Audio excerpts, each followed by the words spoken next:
Dear friends, welcome to our next class.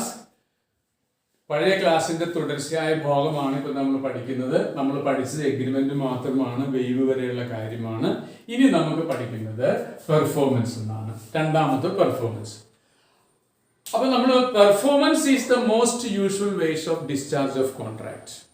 Performance is the most usual way of discharge of contract. അല്ലെങ്കിൽ നമുക്ക് പറയാം it is one of the most usual ways of discharge of contract. When the parties to the contract perform their obligation under the contract is said to have been performed and the contract comes to an end. ഒന്നുകൂടി പറയാം. Performance of contract is one of the most usual ways of discharge of contract. When the parties to the contract perform their obligation under the contract is said to have been performed and the contract comes to an end. കോൺട്രാക്റ്റിലുള്ള കക്ഷികൾ അവരവരുടെ ചുമതലകൾ പൂർണ്ണമായും ചെയ്തു തീർത്താൽ ഈ contract പൂർണ്ണമായി തീർന്നു അല്ലെങ്കിൽ കംപ്ലീറ്റ് ആക്കി എന്ന് പറയാം. പാർട്ടികളുടെ ബാധ്യത തീരുകയും കോൺട്രാക്റ്റ് അവസാനിക്കുകയും ചെയ്യുന്നു. അപ്പോൾ അതാണ് പെർഫോമൻസ്. പെർഫോമൻസ് കഴിഞ്ഞാൽ പിന്നെ നമ്മൾ എന്താ എഴുതിയിരിക്കുന്നത്? Lapse of time.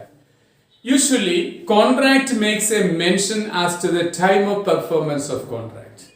കറക്റ്റായ കാര്യം, ഏതൊരു കോൺട്രാക്റ്റിലും ഒരു സമയപരിധി പറഞ്ഞിരിക്കും. And if it is not performed within the time the contract shall be terminated. Usually, contract makes a mention as to the time of performance, and if no time is mentioned, it should be performed at a reasonable time. അത് നമുക്ക് പിന്നീട് മനസ്സിലാക്കാം. നമ്മൾ ഇത്രയും പറഞ്ഞാൽ മതി. Usually, contract makes a stipulation as to the time of performance. Contract performance നടത്തുന്നതിനെ സംബന്ധിച്ച് കോൺട്രാക്റ്റിൽ ഒരു നിശ്ചിത സമയം പറഞ്ഞിരിക്കും. And that is to be performed within the time. ആ കോൺട്രാക്ട് ആ സമയപരിധിക്കുള്ളിൽ ചെയ്തിരിക്കണം. Otherwise, the contract shall be terminated. ആ നിശ്ചിത സമയപരിധിക്കുള്ളിൽ ആ കോൺട്രാക്ട് ചെയ്യുന്നില്ലെങ്കിൽ അത് ടെർമിനേറ്റ് ചെയ്യപ്പെടുന്നതായിട്ട് നമ്മൾ കരുതണം. അതാണ് മൂന്നാമത്. ഇനി നമ്മൾ പഠിക്കേണ്ടത് നാലാമത്തത് ഓപ്പറേഷൻ ഓഫ് ലോ. അപ്പൊ എത്ര നമ്മൾ പഠിച്ചു? Agreement, performance, lapse of time. Next coming operation of law. Operation of ലോയിൽ ക്ലാസിഫിക്കേഷൻ ഉണ്ട്. ഡെത്ത്, രണ്ട് ഇൻസോൾവൻസി. അപ്പൊ നമ്മൾ ഇവിടെ എന്താ പറയുന്നത്? ഓപ്പറേഷൻ ഓഫ് ലോ, നിയമപരമായ സാഹചര്യം കൊണ്ട് എങ്ങനെ കോൺട്രാക്ട് ടെർമിനേറ്റ് ചെയ്യും. അപ്പൊ if the promisor dies before performing the contract shall be terminated. If the parties to the contract dies before the performance, the contract shall be terminated. ഇവിടെ നമുക്ക് പഠിക്കേണ്ട വേറൊരു കാര്യമുണ്ട്. If it is ഇപ്പൊ usually contract shall have to be performed by the legal representative on the death of the promisor. സ്വാഭാവികമായിട്ട് നമ്മൾ മനസ്സിലാക്കേണ്ട നിയമപരമായ കാര്യം കൂടിയുണ്ട്. ഒരു വ്യക്തി, ഒരു പ്രോമിസർ മരിച്ചാൽ ആ പ്രോമിസർ ചെയ്യാമെന്ന് ഏറ്റെടുത്തിരിക്കുന്ന ബാധ്യത എന്തോ അത് അയാളുടെ ലീഗൽ റെപ്രസെൻറ്റേറ്റീവ് ചെയ്യണം. അല്ലെങ്കിൽ ലീഗൽ ഹെയർ റെപ്രസെൻറ്റേറ്റീവ് എന്ന് പറയേണ്ട ലീഗൽ ഹെയർ പിന്തുടർച്ചാവകാശി ചെയ്തിരിക്കണം.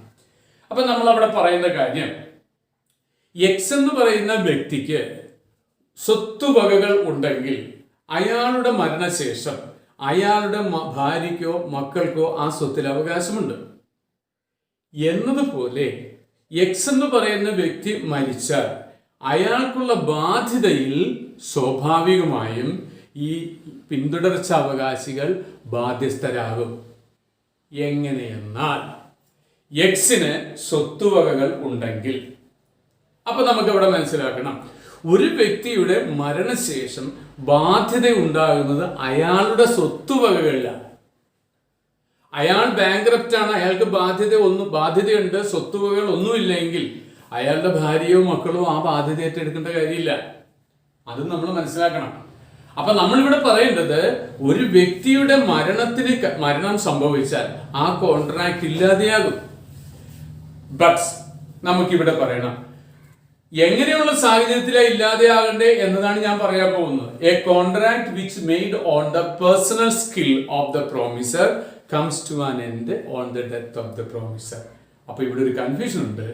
ഒരു വ്യക്തിയുടെ വ്യക്തി വൈദഗ്ധ്യത്തെ മാത്രം ആശ്രയിക്കുന്ന കോൺട്രാക്ട് ആണെങ്കിൽ അത് അയാളുടെ മരണത്തോടെ പൂർണ്ണമായും ഇല്ലാതെയാവും. മറ്റു സാഹചര്യത്തിലാണെങ്കിൽ അയാളുടെ ലീഗൽ റെപ്രസെൻറ്റേറ്റീവ് ആ ബാധ്യത ഏറ്റെടുക്കണം, കോൺട്രാക്ട് ഏറ്റെടുക്കണം എന്നാണ് പറഞ്ഞത്. അപ്പൊ എന്താണ് വ്യക്തി വൈദഗ്ധ്യം ആവശ്യപ്പെടുന്ന കോൺട്രാക്ട്? ഉദാഹരണം, കലാകാരന്മാരുടെ ശേഷി, തികച്ചും വ്യക്തിപരമായ ശേഷിയെ ആശ്രയിച്ചിരിക്കുന്ന പെർഫോമൻസുകൾ. Say for you have made a contract with an artist to make a sculpture of Mahatma Gandhi. മഹാത്മാഗാന്ധിയുടെ പ്രതിമ ഉണ്ടാക്കുവാൻ നിങ്ങൾ ഒരു ഞാനൊരു ചിത്രകാരന്റെ പേര് പറയുന്നില്ല, ഒരു കലാകാരന്റെ പേര് പറയുന്നില്ല. എന്തുകൊണ്ടെന്നാൽ അദ്ദേഹം മരിക്കുന്ന കാര്യമായിരിക്കണം നമുക്കിപ്പോൾ പറയുന്നത്. നമുക്ക് ഒരാളെ രാവിലെ കൊല്ലണ്ട. അപ്പൊ അതുകൊണ്ട് എന്താ പറയാ, ഒരു വ്യക്തി, ഒരു മഹാനായ അറിയപ്പെടുന്ന ചിത്രകാരൻ, ആരെങ്കിലും ആരെ പോരാ, അറിയപ്പെടുന്ന ഒരു ചിത്രകാരനെ നമ്മളൊരു പ്രതിമ ഉണ്ടാക്കുവാൻ, ഗാന്ധിജിയുടെ പ്രതിമ ഉണ്ടാക്കാൻ ഏൽപ്പിച്ചു. ആ ചിത്രകാരൻ മരിച്ചു പോയാൽ അയാളുടെ ഭാര്യയോ മക്കളോ ശിഷ്യന്മാരോ അത് ചെയ്താൽ നമ്മൾ സ്വീകരിക്കണമെന്നില്ല. അപ്പൊ അവിടെ വ്യക്തി വൈദഗ്ധ്യമാണ് വേണ്ടത്, അതിന് സബ്സ്റ്റിറ്റ്യൂട്ട് ഇല്ല.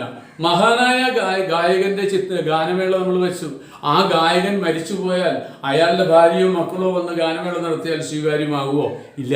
So contract where the personal skill of the promisor is important comes to an end on the death of the promisor.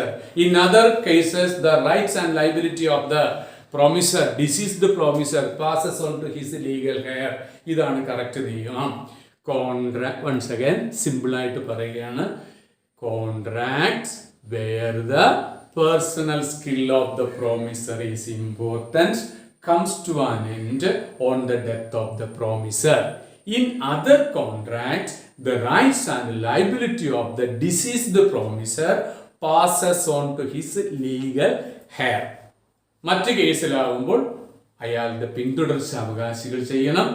വ്യക്തി വൈദഗ്ധ്യം ആവശ്യമുള്ള കോൺട്രാക്റ്റ് ആണെങ്കിൽ അയാൾ തന്നെ ചെയ്യണം, അതിന് സബ്സ്റ്റിറ്റ്യൂട്ട് ഇല്ല. ഇനി നമ്മൾ ഇൻസോൾവൻസി എന്ന് പറഞ്ഞാൽ നമ്മൾ പറഞ്ഞ അത് ഡെത്ത് ആണെങ്കിൽ അതുപോലെ തന്നെയാണ് സാഹചര്യം, ചത്തുപോണതല്ല. ചത്തതിനൊക്കുമേ ജീവിച്ചിരിക്കലും, പാപ്പര, സാമ്പത്തികമായിട്ട് ഒന്നുമില്ല. ഇവിടെ നിങ്ങൾ ഇത്രയും പറഞ്ഞാൽ മതി. Insolvency of the promisor discharges him from the liability, thus it may result for the termination of contract. Insolvency of promisor എന്ന് പറയുന്നത് രണ്ടുപേരുടെ കാര്യത്തിലും പറയാം. Insolvency of the parties may cause for the termination of contract. ഇത്രയേ ഉള്ളൂ. Insolvency may cause for the termination of contract.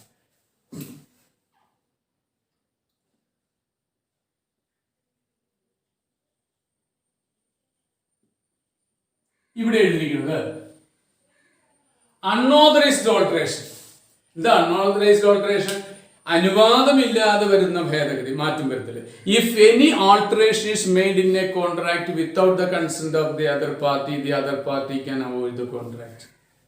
അനുവാദമില്ലാതെ ഞാൻ ഒരു എഗ്രിമെന്റ് നിങ്ങളുമായിട്ട് വെച്ചപ്പോൾ നിങ്ങൾ ആ എഗ്രിമെന്റ് എഴുതി പേപ്പർ എൻ്റെ കയ്യിലേക്ക് തന്നു, എഗ്രിമെന്റ് പേപ്പർ എൻ്റെ കയ്യിൽ തന്നു, ഞാൻ വസ്തു വാങ്ങുന്ന കരാറാണെന്ന് വിചാരിക്കും.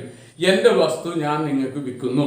അപ്പോൾ ഞാൻ വസ്തു വിൽക്കുകയാണെങ്കിൽ നിങ്ങൾ വാങ്ങുന്നയാള് നമ്മൾ ഉഭയകക്ഷി പ്രകാരം എഗ്രിമെന്റ് എഴുതി, എഗ്രിമെന്റ് പേപ്പർ വാങ്ങുന്നയാള് ഞാനാണ്. അപ്പൊ ഞാൻ എഗ്രിമെന്റ് എഴുതി നിങ്ങളുടെ കയ്യിലേക്ക് തരുമ്പോൾ നിങ്ങൾ എനിക്ക് പൈസ എഗ്രിമെന്റ് പ്രകാരമുള്ള അഡ്വാൻസ് പൈസ തന്നെന്ന് കരുതുക.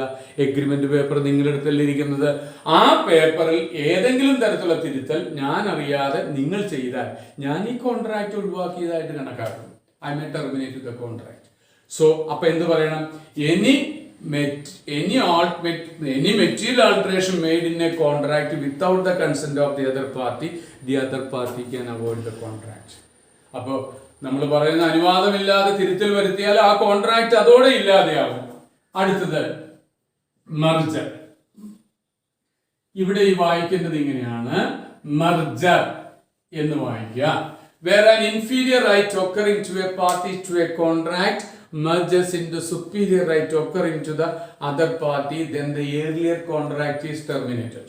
Where an inferior right, inferior means low right, A contract where it result low right is called inferior right. An inferior right occurring to a party to a contract merges into superior right occurring to the same party, then the earlier contract is terminated. ഉദാഹരണത്തിന് ഒരു lottery ticket എടുത്തു. ആ lottery ടിക്കറ്റിന്റെ അവസാനത്തെ number 86 48 52 എന്നാണ് എന്ന് കരുതുക. എന്നാ KB-യോ KC-യോ ഏതെങ്കിലും പറഞ്ഞോളൂ. അപ്പൊ ഇങ്ങനെ ഒരു നമ്പറിന്റെ ലോട്ടറി ടിക്കറ്റ് എന്റെ കയ്യിലുണ്ട്. ആ ലോട്ടറി ടിക്കറ്റിന്റെ റിസൾട്ട് വന്നപ്പോൾ 4852 എന്ന് പറയുന്ന നമ്പറിൽ അവസാനിക്കുന്ന ടിക്കറ്റിന് 5000 രൂപയുണ്ട്. ഓക്കെ. എന്നാൽ എന്റെ കയ്യിലിരിക്കുന്ന ഈ ടിക്കറ്റിൽ തന്നെ ഫസ്റ്റ് പ്രൈസ് അടിച്ചു, അതിന് 10 ലക്ഷം രൂപയുണ്ട്.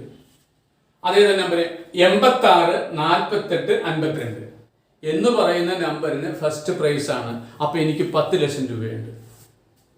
അപ്പൊ ഈ 10 ലക്ഷം രൂപ വേണോ, ഈ 48 52ന്റെ പൈസ വേണോ? സ്വാഭാവികമായിട്ട് ഇതല്ലേ നമ്മൾ സ്വീകരിക്കൂ. അപ്പോൾ ഈ കോൺട്രാക്ട് ടെർമിനേറ്റ്. 48 52ന്റെ 5000 രൂപ എനിക്ക് തരില്ല. അപ്പൊ superior right occurring to a contract merges into inferior right. An inferior right occurring to a party to a contract merges into superior right occurring to the same party, then the earlier contract is terminated. LD clerk UD ക്ലർക്കായിട്ട് promote ചെയ്താൽ LD ക്ലർക്കിന്റെ status തീർന്നു. അതുപോലത്തെ കാര്യമാണ് നമ്മൾ കോൺട്രാക്റ്റിൽ ഏത് മേഖലയിലും പറയുന്നത്.